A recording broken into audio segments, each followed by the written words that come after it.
బ్రహ్మాండమైన ఐటీలో పారిశ్రామిక రంగంలో వేల లక్షల కోట్ల పెట్టుబడి తెచ్చినాం. ఇవాళ పేపర్లలో వార్తలున్నాయి. ప్లాస్టిక్ ఇండస్ట్రీ, అల్యూమినియం ఇండస్ట్రీ వాళ్ళందరూ కూడా బేజారైతా ఉన్నారు.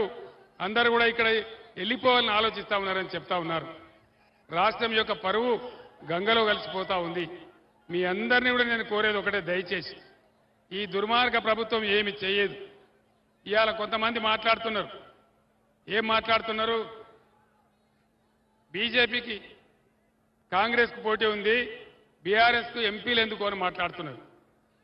నలుగురు బీజేపీ ఎంపీలు గెలిచిండ్రా కాదు, నలుగురు ఎంపీలు గెలిచిండ్రు. 4 రూపాయలన్న తెచ్చిండ్రా? ఏమైనా అభివృద్ధి చేసిండ్రా? ఈడ అరవింద్ ఎంపీ గెలిచిండు. పొద్దున లేస్తే విషం చింపడం తప్ప 4 రూపాయల పని అయిందా పని? పసుపు బోర్డు వచ్చిందా? నిజాం షుగర్ ఫ్యాక్టరీ తెరిచిండ్రా? మరి వీళ్ళకి ఎందుకు వేయాలి ఓటు? దయచేసి ఆలోచన చేయండి. మోడీ చెప్పింది జరగదు, ఎంపీలు గెలిచి ఏం చేయరు. ఈ రాష్ట్రంలో ఒక మంత్రి, కేంద్ర మంత్రి ఉంటే 5 రూపాయల అభివృద్ధి జరగదు. దీని మీదికెళ్ళి మోడీ గవర్నమెంట్ మొత్తం జూటా వాగ్దానాలు, సబ్కా సాత్ సబ్కా వికాస్ ఏమైనా అయిందా? ఏం కాలే కానీ సబ్కా సత్యనాశ అయింది.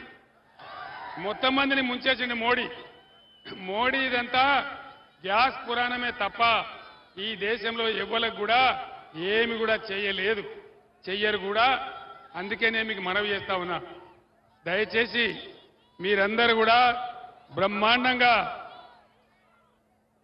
బ్రహ్మాండంగా ఆలోచన చేయాలి. యువకులకు నేను ఒక మాట చెప్తా ఉన్నా. జగిత్యాల ప్రాంతంలో కూడా లంబాడా బిడ్డలున్నారు. నేను కూడా లంబాడా తండాలు తిరిగిన.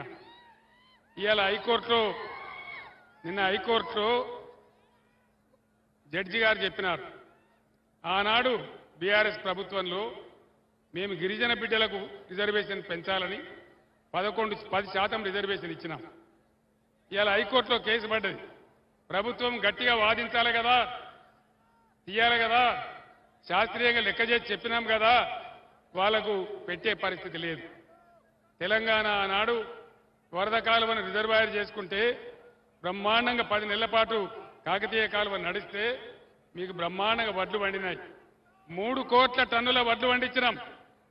కొనుమంటే మోడీ కొనలేదు. అందరం పోయి ఢిల్లీలో ధర్నా చేసినాం. ఆ మోడీ అంటాడు, మీరు మీ తెలంగాణ ప్రజలకు యాసంగి వడ్లు కొద్దిగా నూకలైతే అంటే మీ తెలంగాణలో నూకలు తినండి అంటాడు. నూకలు తినమన్నటువంటి నూకరాజు ఈ ప్రధానమంత్రి మోడీ. మరి ఇప్పుడు మళ్ళా ఓటేయన్న మనము దేనికోసం?